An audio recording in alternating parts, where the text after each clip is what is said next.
So see, in the last period we have discussed about the introductory part of this topic, inheritance and variation.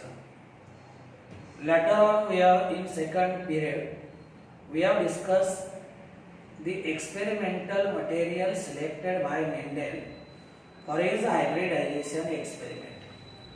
We have seen Mendel selected garden pea plant as an experimental material because this garden pea plant it is having certain advantages. It is having certain characteristic feature that we have discussed in detail in last period. Now another point, another 2 points we have also discussed, that is the transmission of characters or transmission of genetic information from generation to generation. This one is called as, we will repeat these 2 points again. See, first point, that is transmission of genetic information. Transmission of genetic information from generation to generation. From generation to generation means from one generation to next generation. This one is called inheritance. It is called as inheritance, or there is another term that is called as heredity. That is called as heredity. आपण हे पाहिलं होतं की अनुवंशिक गुण, मी तुम्हाला सांगितलं की तुम्हाला जे काही तुमच्या वडिलांकडून मिळालं ते अनुवंशिक गुण, मला जे माझ्या आई वडिलांकडून मिळालं ते अनुवंशिक गुण. आणि हे अनुवंशिक गुण इवन फक्त आई वडिलांकडूनच नाही तर अगदी पंजोबापासून सुद्धा काय होत आहे आपल्याकडे इनहेरिट होत आहे. कधी कधी आपण बोलताना सुद्धा म्हणतो, एखादा लहान मुलगा जर पाहिला, त्याला विचारलं ना की समजा किंवा त्याच्या आई वडिलांना विचारले कोणावरती गेले, तर हे सरळ आई वडील म्हणतात की त्याच्या आजोबावरती गेले किंवा त्याच्या पंजोबावरती घेऊन गेले.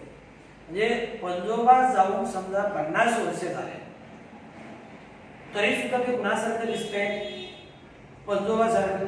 म्हणजे माझा सांगण्याचा उद्देश एवढाच आहे की अनुवंशिक गुण काय होत आहे, अगदी आजोबा पंजोबापासून आपल्याकडे काय होत आहे, इनहेरिट होत आहे.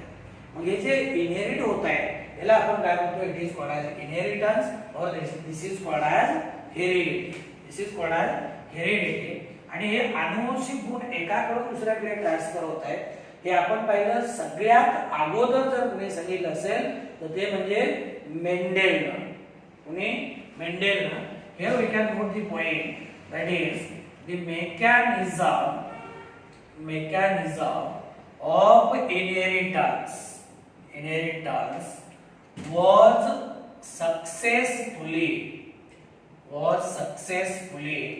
investigated, means discovered, successfully investigated before chromosomes had been observed or genes were known. म्हणजे आता इथं बघा, म्हणजे हा जो इनहेरिटन्सचा मेकॅनिझम आहे किंवा हे अनुवंशिक गुण एका पिढीकडून पुढच्या पिढीकडे कसे इनहेरिट होत आहेत हे सक्सेसफुली इन्व्हेस्टिगेट केलं होतं मेंडेलनं, डिस्कवर केलं होतं मेंडेलनं. पण कधी? Before chromosomes had been observed or genes were non.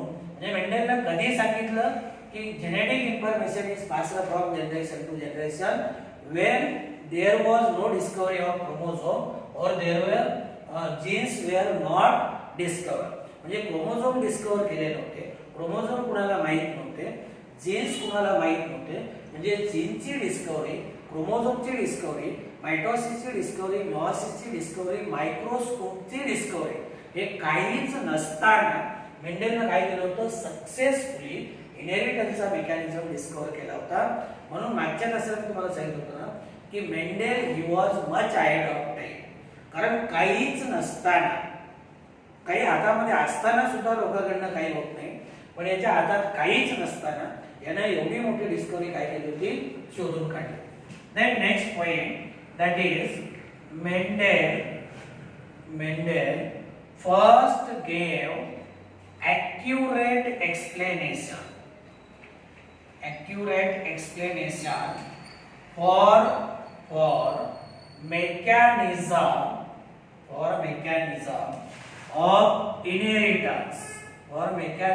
of inheritance through hybridization technique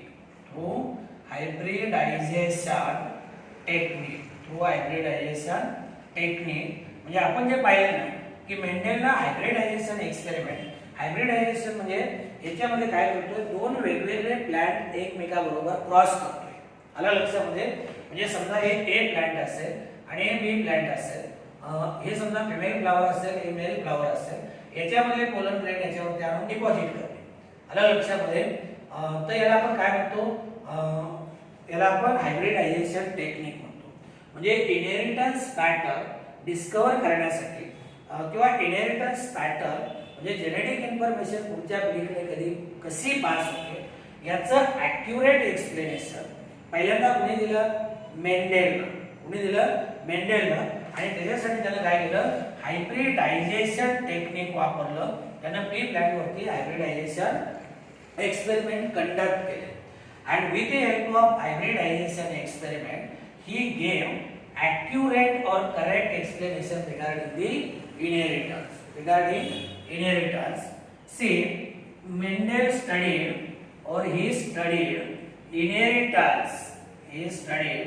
inheritance of seven traits in pea plant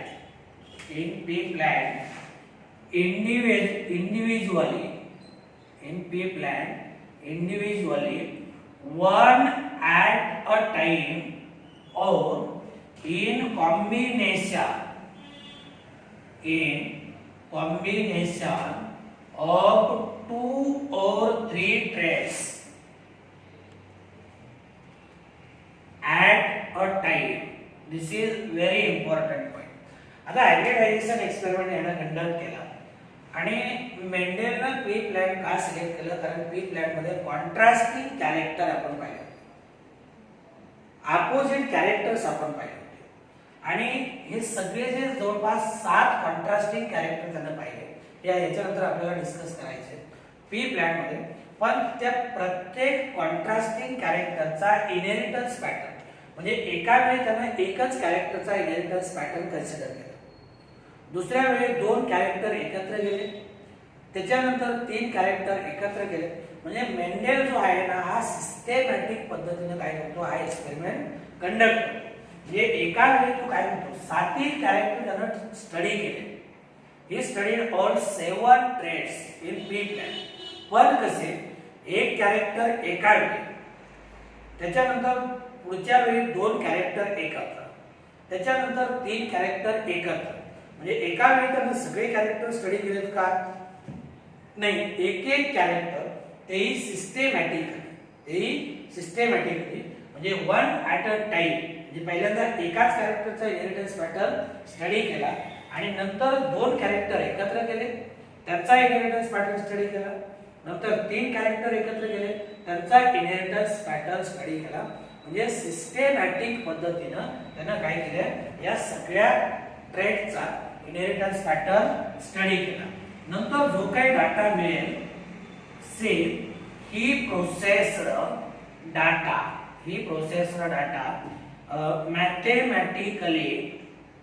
mathematically and statistically म्हणजे जो काही डाटा त्याला मिळतोय हा डाटा त्यानं प्रोसेस करण्यासाठी मॅथेमॅटिक्स आणि स्टॅटिस्टिक्सचा वापर केला. कुणी आणि हे एक कारण असू शकतं की मेंडेलचे जे समकालीन सायंटिस्ट होते यांच्या लक्षात आलं नाही मेंडेलचं वर्क. त्याचं हे कारण असू शकतं त्याने मॅथेमॅटिक्स आणि स्टॅटिस्टिक्सचा वापर केला होता डाटा ॲनालिसिस करण्यासाठी. आता डाटा म्हणजे काय की कुठले प्लॅंट किती प्रमाणात मिळाले, मग आता याच्यावरून यानं काय केलं, Mendel proposed or Mendel postulates principles of heredity which then becomes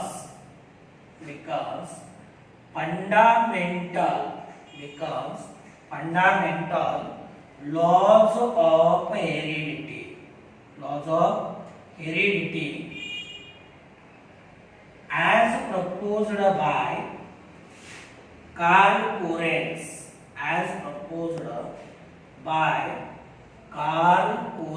कोरेन्स कुठला होता हे आपण पाहिले. इकडे लक्ष द्या. मग मेंडेलने काय केलं, सिस्टमॅटिकली गार्डन पी प्लॅंट वरती हायब्रिडायझेशन एक्सपेरिमेंट कंडक्ट केला. डाटा त्यांना मॅथमॅटिकली स्टॅटिस्टिकली त्याचं अनालिसिस केलं आणि जे काही रिझल्ट मिळाला याच्यावरून त्यानं काय केले, हेरिडिटीचे प्रिन्सिपल्स मांडले, जे की नंतर पुढे जाऊन काय झाले त्यांना आपण लॉज ऑफ हेरिडिटी म्हणतो. आता हे प्रिन्सिपल मांडले मेंडेलनं. आलं लक्षामध्ये, principles of heredity they were given by Mendel. पण आपण पाहिलं की 1884 ला मेंडेल डाईड झाला, मेला. याच्यानंतर 1900 मध्ये 3 सायंटिस्टने मेंडेलचं काम रिडिस्कवर केलं. Hugo de Vries from Holland, Carl Lorenz from Germany and Erich Tschermak from Austria. मग याच्यापैकी कार्ल लोरेन्झ याने काय केले, हे जे हेरिडिटीचे प्रिन्सिपल्स आहेत त्याचं रूपांतर कशामध्ये केलं, लॉज ऑफ हेरिडिटी म्हणतो की आपण Mendel's first law, second law, third law. म्हणजे principles of heredity they were given by Mendel आणि लॉज ऑफ हेरिडिटी म्हणजे त्याच्यावरतीच बेस आहे. आलं लक्षामध्ये. पुणे they were given by Carl Lorenz in 1900. Carl Lorenz in 1900. Then say next point, that is he visualized, he showed, दाखवलं त्याने, he visualized that traits as such are not inherited. म्हणजे कुठलाही character as it is transfer होत नाही, not inherited physically but by something present in gametic cell.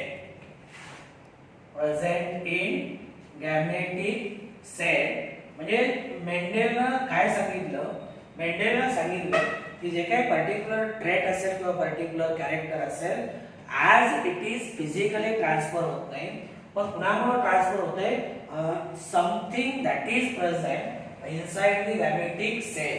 आता यानं नेमकं काय आहे हे त्यांना कळालं नाही, म्हणून त्याने सांगितलं की सेलच्या आतमध्ये काहीतरी आहे ज्याच्यामुळे कॅरेक्टर एका पिढीकडून पुढच्या पिढीकडे काय होत आहे, ट्रान्सफर होत आहे.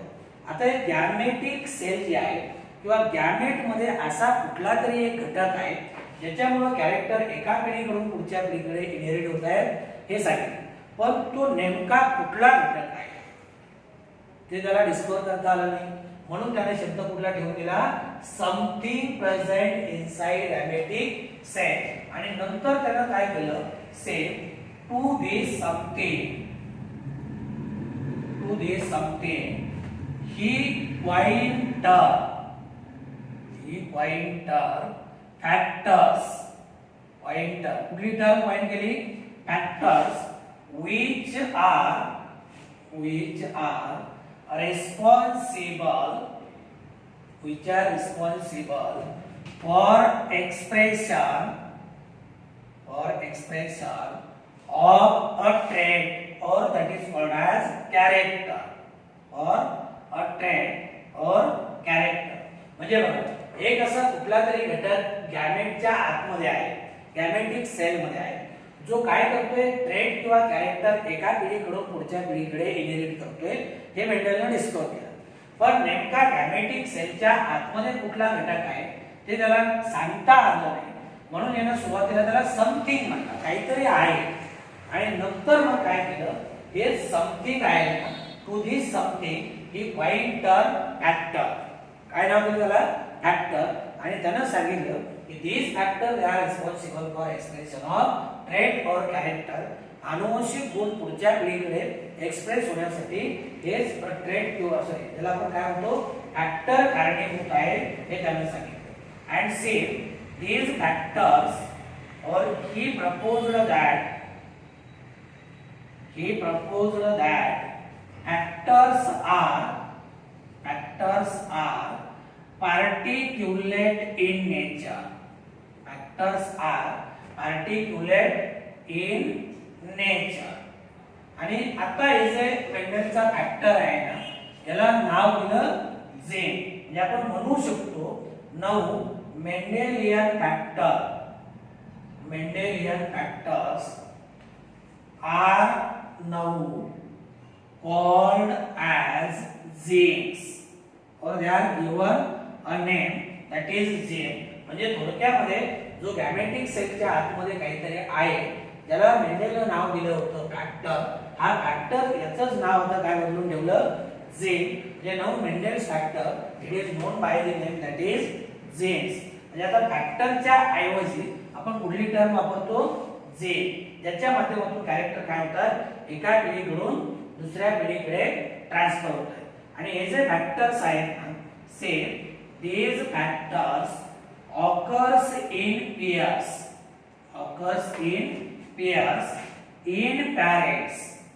पॅरेंटची जी सेल आहे सोमॅटिक सेल याच्यामध्ये फॅक्टर कसे आहेत पेयर्स मध्ये. Factors occurs in pair in parents and gets segregated during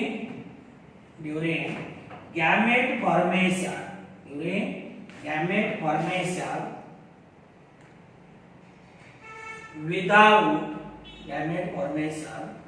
without mixing or that is called as blending. म्हणजे मेंडेलने हेही सांगितलं. समजा आपण जर एक्झाम्पल घेतलं की समजा हे दोन फॅक्टर आहे म्हणजे दोन जीन आहे, they remains together, they occurs in pair in parent. आणि जेव्हा गॅमेट तयार होतील तेव्हा हे दोन गॅमेट तयार करतील. तर एक फॅक्टर या गॅमेट मध्ये गेला, दुसरा फॅक्टर या गॅमेट मध्ये गेला. म्हणजे काय factors they occurs in pair, they are present in pair in parents and get segregated during gamete formation without mixing or without blending. Blending is the same term that is mixing. So this is about the Mendel's experiment. Now we will say reasons for Mendel's success. म्हणजे मेंडेलने जो काही experiment conduct केला त्याच्यामध्ये तो success का झाला, त्याच्या सक्सेसच्या पाठीमागची कारण कुठली आहे एक लक्षात घ्या. मेंडेलने तुम्हाला मी सांगितलं ना की मेंडेलने हा एक्सपेरिमेंट अगदी स्टेप बाय स्टेप काय केला कंडक्ट केला. पहिलं कारण जर सांगायचं झालं तर same his experiments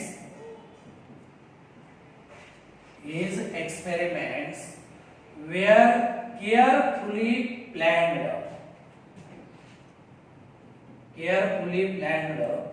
and involved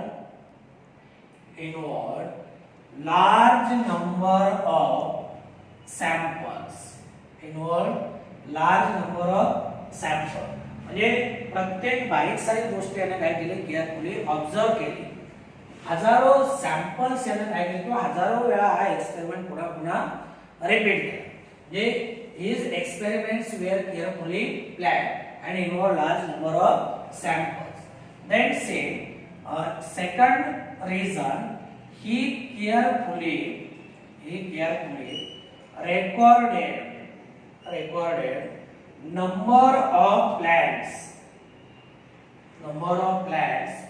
of each type and expressed results in ratios. आता हे आपल्याला पुढे पाहिजे टॉपिक मध्ये. म्हणजे त्याने काय केलं की प्रत्येक प्लॅंट त्याने काय केलं केअरफुली ऑब्झर्व केलं. आणि समजा एक टॉल प्लॅंट आहे, डॉर्क प्लॅंट आहे किंवा याचे फ्लावर कलर आहेत, कुणाचे व्हाईट आहेत, हे सगळे कॅरेक्टर त्याने काय केले केअरफुली रेकॉर्ड केले. म्हणजे carefully recorded number of plants of each type. म्हणजे समजा टॉल प्लॅंट किती आहे, समजा 500 टॉल प्लॅंट आहे, 300 डॉर्क प्लॅंट आहे, 400 प्लॅंट असेल तर त्यांचे फ्लावर कलर्ड आहेत, चारशे फ्लावर असे आहेत का त्यांचे फ्लावर व्हाईट आहेत, म्हणजे प्रत्येक बारीक सारीक गोष्ट त्यांना काय केली record.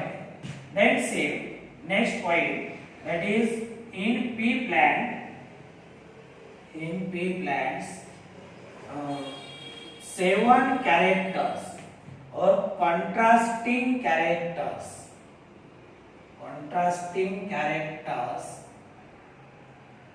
can be easily recognized.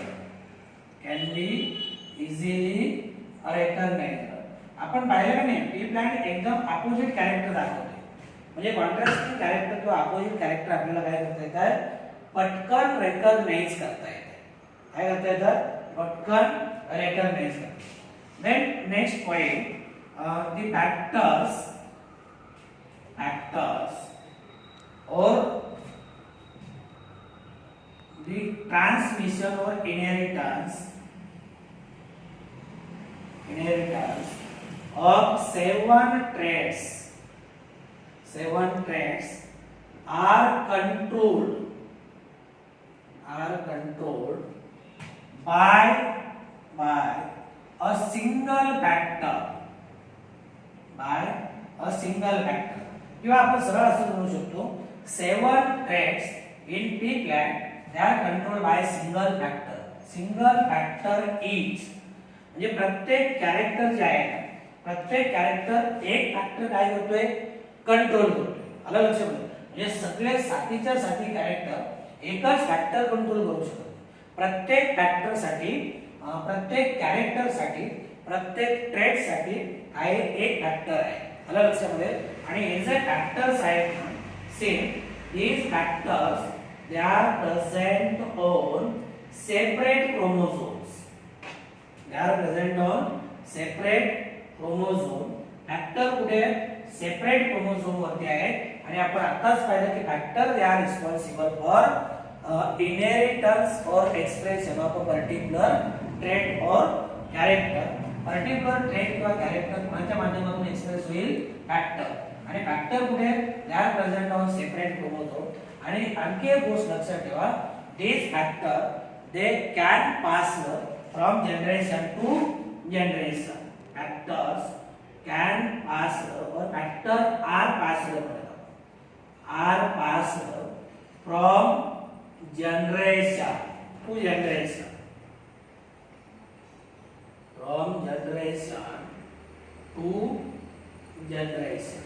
Factors that pass from generation to generation. आणि शेवटचं रिझन आपण पाहूया. He introduced concept of dominance and recessiveness. म्हणजे डॉमिनंट कॅरेक्टर आणि रेसेसिव्ह कॅरेक्टर याची कन्सेप्ट सुद्धा कोणी मांडली होती, Mendel. So see, these are some of the reasons for Mendel's success. आता जे तुम्हाला मी आता सांगितलं की Mendel studied 7 pairs of contrasting characters in pea plant. आता हे नेमके कॉन्ट्रास्टिंग कॅरेक्टर कुठले आहेत हे आपल्याला माहिती आहे.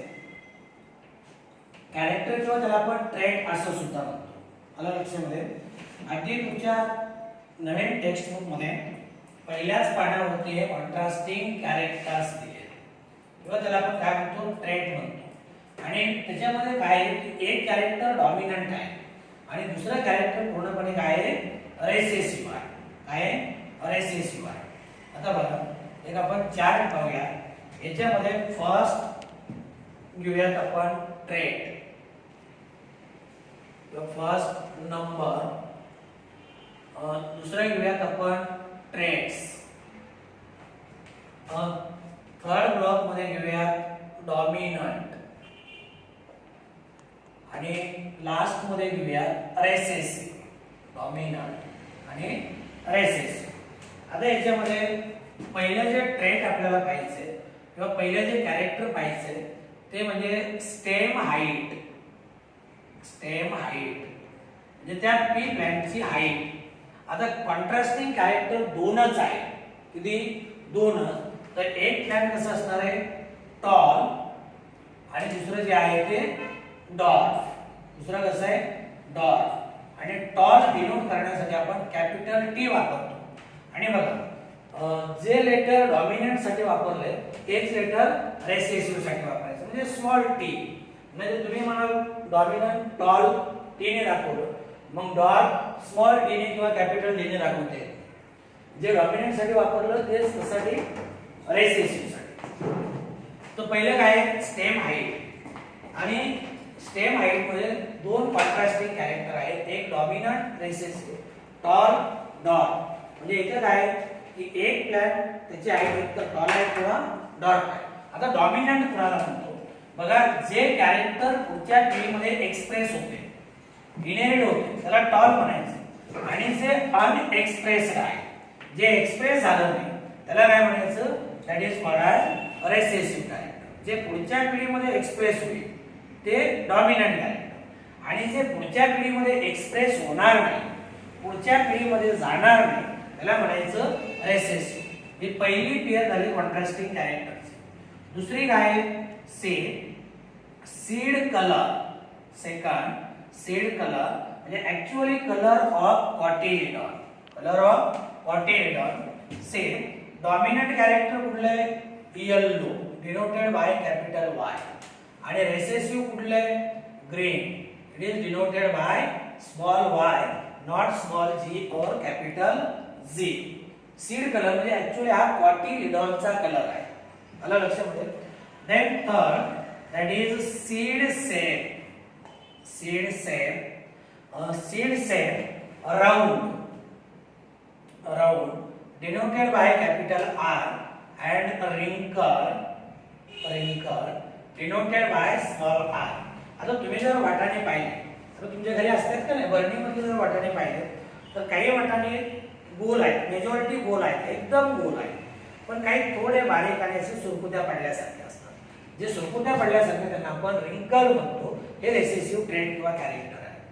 Then see next one that is pod shape. Pod shape dominant character कुठले आहे, inflated denoted by capital I. आणि सेम constricted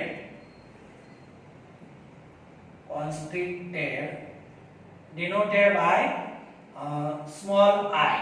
आता एक पॉड शेप म्हणजे वाटाण्याची शेंग आहे का नाही, हे वाटाण्याची शेंग म्हणजे त्याला आपण पॉड म्हणतो.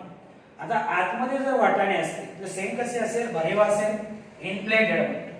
आणि वाटाणे एकदम जर बारीक असतील किंवा नसतील, काही काही शेंगा जर आपण दाबून पाहिले तर एकही वाटाणा नाही येत, पण ती कुठली आली, कॉन्स्ट्रिक्टेड. कुठली, constricted. Then fifth character that is pod color. pod color जर आपण पाहिला तर green, this one is dominant character, and yellow, this one is recessive character. It is denoted by small z. म्हणजे वाटाण्याची शेंग जर हिरवीगार असेल तर ती काय डॉमिनंट कॅरेक्टर आहे ग्रीन. आणि जर ती पिवळी वगैरे पडली असेल तर yellow recessive character. Then say next point that is flower position किंवा location. flower position same axial dominant आणि terminal recessive character. terminal denoted by small a. flower position. आणि शेवटचं कॅरेक्टर आहे फ्लावर कलर. आता तिथं त्यांनी टेक्स्ट बुक मध्ये purple दिले, पण आपण आपल्या सोयीसाठी कलर घेऊया किंवा तुम्ही पर्पल घ्या, काय फरक आहे. कलर कॅपिटल टी ने. आणि व्हाईट जर फ्लावर असेल तर it is denoted by small C. It is denoted by small C. आता फ्लावर पोझिशन समजा असं कन्सिडर करा की हे वाटाण्याचं झाड आहे. आला लक्षात. फ्लावर जर इथे असेल किंवा इथे असेल, ऍक्सिल मध्ये असेल तर त्याला म्हणायचं ऍक्सिलरी पोझिशन. आणि फ्लावर जर एकदम सेंटरला असेल, टर्मिनल साइडला असेल तर त्याला म्हणायचं टर्मिनल. आला लक्षामध्ये. हे सगळे जे कॅरेक्टर्स आहेत हे कॉन्ट्रास्टिंग कॅरेक्टर आहेत, एकमेकाच्या अपोजिट आहेत. ते मेंडेलनं पी प्लॅन मध्ये स्टडी केलेले 7 ट्रेट्स आहेत, 7 पेअर्स ऑफ कॉन्ट्रास्टिंग कॅरेक्टर. पहिलं stem height, dominant character tall, recessive डॉट. Seed colour, dominant character yellow, recessive character green. Seed shape, dominant character round, recessive character wrinkled. Pod shape, dominant inflated, recessive constricted. Pod colour, dominant green, recessive yellow. Flower position, axial, dominant character, terminal, recessive. आणि flower colour, colour, it is a dominant character, and white it is a recessive character.